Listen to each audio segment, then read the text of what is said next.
To most of you, this might not look like very much, but to me, it's a great success of most of the job done, tearing apart the 03 Taho that I have bought as a donor car for my 53 Chevy pickup.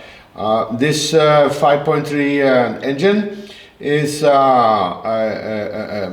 very easy to start, not too big, used by a lot of customizers because there are so many of them in Norway, because so many of the Tahos and Avalanches and pickups that carries this engine, they rust so early, and they cannot get back on the road. So these engines are then has lots of life in them, and they are used.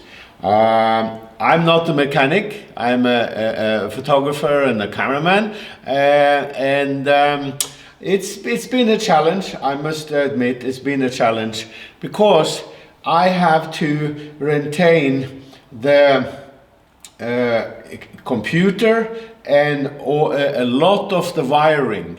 So what wiring I will use later, I don't know. So I had to keep all of them.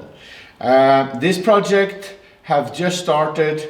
It will be shown regularly on H&R TV, and please follow it, please comment on it, please come and show me your own project.